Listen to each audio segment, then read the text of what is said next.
नमस्कार दोस्तों। क्या आप भी बड़े प्रॉफ़िट कमाना चाहते हो लेकिन पैसा नहीं है? आप सोचते हो कि बड़े प्रॉफ़िट निकालने के लिए बड़े कैपिटल चाहिए, बड़े पैसे चाहिए तभी हम प्रॉफ़िटेबल हो पाएँगे। तो आप इस वीडियो को लास्ट तक ज़रूर देखो ताकि मैं आपको बता सकूँ कि 0.1 लॉट से ट्रेडिंग कैसे करते हैं, कंसिस्टेंट प्रॉफ़िट कैसे निकाल सकते हैं, है ना? तो देखिए, क्या होता है कि मार्केट में आप बड़े प्रॉफ़िट में निकालने के लिए बड़ा पैसा तो लगा देते हो लेकिन प्रॉफ़िट हो नहीं पाता। क्यों नहीं होता? क्योंकि प्रॉफ़िटेबल होने के लिए कंसिस्टेंसी ज़रूरी है, माइंडसेट ज़रूरी है, डिसिप्लिन ज़रूरी है, इसलिए आपका प्रॉफ़िटेबल नहीं हो पाता। देखो, आज मैं ट्रेडर लोगों को कुछ गलतियाँ भी बताऊँगा, कुछ मिस्टेक बताऊँगा और कैसे उसको सुधार सकते हैं, कैसे अपन लोग रिस्क मैनेजमेंट कर सकते हैं, ये सब चीज़ बताऊँगा, तो वीडियो को देखिए आप, ठीक है ना? तो देखो, सबसे पहले गलती क्या करते हैं ट्रेडर, ये पहले ही बार में बड़ा प्रॉफ़िट निकालना चाहते हैं, बड़ा प्रॉफ़िट, 100% प्रॉफ़िट निकालना चाहते हैं। सबसे पहला गलती ये होता है ना? दूसरा गलती क्या होगा कि इन लोग स्टॉप लॉस नहीं लगाते। मतलब रिस्क बहुत बड़ा ले लेंगे, स्टॉप लॉस नहीं लगाएँगे, कुछ भी कर लेंगे, no stop loss, no SL, है ना? ये नहीं करना है आपको, ठीक है? और फिर तीसरा गलती क्या है, रिस्क मैनेजमेंट नहीं है। इनका कुछ भी रिस्क मैनेजमेंट नहीं है कि कितना लॉस लेना है, कितना अपन को रिस्क लेना है, ये कुछ भी उनका मैनेजमेंट नहीं है, नो रिस्क मैनेजमेंट, है ना? No risk management. मैं अभी आगे आपको बताऊँगा रिस्क कैसे मैनेज करते हैं, कैसे स्टॉप लॉस लगाते हैं, कहाँ पर स्टॉप लॉस लगाते हैं, कितना रिस्क लेते हैं, ये सब चीज़ बताऊँगा। हो गया, क्या है ना कि माउस से उतना अच्छा बनता नहीं चलाते। फिर इसके बाद आप आ जाओगे चौथा गलती के बाद बात क्या है कि क्लियर माइंडसेट नहीं है और क्लियर माइंड नहीं है ना? और चौथा गलती 5वाँ गलती क्या है कि कोई भी स्ट्रैटेजी नहीं है, नो स्ट्रैटेजी, ये हो गया। तो देखो, आपको क्या करना है, मैं इस विस्तार से बताता हूँ। पहले क्या करना है, आपको रिस्क मैनेजमेंट सिखा देता हूँ, उसके बाद आगे बढ़ते हैं अपन लोग। सबसे पहला टॉपिक क्या है, रिस्क मैनेजमेंट,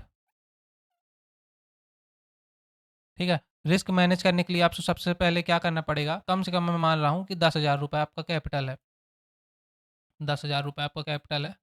आप रिस्क कितने का लेते हो, ये आपको डिफ़ाइन करना है। आप खुद जब ट्रेड लोगे, तो जब आप देखोगे कि कितना अपन को टारगेट मिलना है, कितना लॉस लगना है, तो आपको अंदाज़ा लगाना होगा। जैसे देखो, यहाँ पास मैं ₹500 का रिस्क लेता हूँ। कोई भी ट्रेड है, ₹500 का अपन रिस्क लिए, ठीक है? एक ट्रेड में, सिंगल ट्रेड में। ठीक है? और प्रॉफ़िट कितने का लेंगे? 1000 का लेंगे। क्यों? क्योंकि कम से कम रिस्क कितना रहना चाहिए? कैपिटल का 1% या 2% रिस्क होना चाहिए। तो या फिर आप क्या कर सकते हो कि रिस्क बड़ा लोगे तो टारगेट भी बड़ा लेना, और रिस्क, हालाँकि रिस्क बड़ा लेना ही नहीं चाहिए आपको।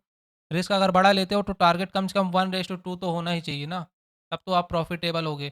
आप कर रहे हो ट्रेडिंग, आप ले रहे हो 100 का रिस्क लोगे, मान लो 1000 का रिस्क लोगे और कितने का टारगेट बना लोगे? 8000 का टारगेट बना लोगे। तो ऐसे ट्रेडिंग कभी नहीं होता यार, ये हो गया। तो रिस्क आपको क्या करना है, अपने कैपिटल का 1% रिस्क लेना है, या जो बहुत ज़्यादा करोगे तो 2%। और मिनिमम टारगेट कितना होना चाहिए? मिनिमम टारगेट कितना होगा?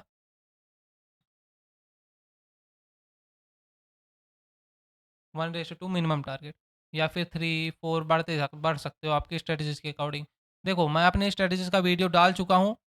आप वीडियो देख सकते हो। आप सपोर्ट रेजिस्टेंस नहीं बनाना जानते, कैंडलस्टिक पैटर्न नहीं जानते, वो सब नहीं जानते, तो आप देख लेना वो वीडियो को, लिंक मैं डिस्क्रिप्शन में डाल दूँगा, या फिर आप मेरे चैनल में जाके देख सकते हो। फिर इसके बाद आते हैं अपन, देखो मार्केट, आपको सबसे पहले क्या करना है, मार्केट एक चूज़ करना है। आप मार्केट, कोई भी एक मार्केट में ट्रेड कर सकते हो। देखो, हमारे पास 3 मार्केट होते हैं। इंडियन स्टॉक मार्केट है, अगर आप इंडिया से हो तो इंडियन स्टॉक मार्केट है, क्रिप्टो है, फिर इसके बाद क्या है, फॉरेक्स है। फॉरेक्स जो कि जिसमें आप गोल्ड कर सकते हो, यूएस ऑयल, यूरो, यूएसडी, ये जितने भी करेंसीज़ हैं, करेंसी पेयर है, उनको कर सकते हो, ठीक है, ट्रेडिंग।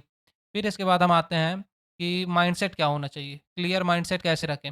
आप कोई भी एक स्ट्रेटेजी फॉलो करिए, वो आपको सिखाया होगा, जहाँ पास से भी आप कोर्स लिए होगे, वीडियो देखे होगे, वो सब चीज़ आप सीखे होगे। तो आपको एक स्ट्रेटेजी पर करना है, आपको क्या करना है, बैक टेस्ट करना है।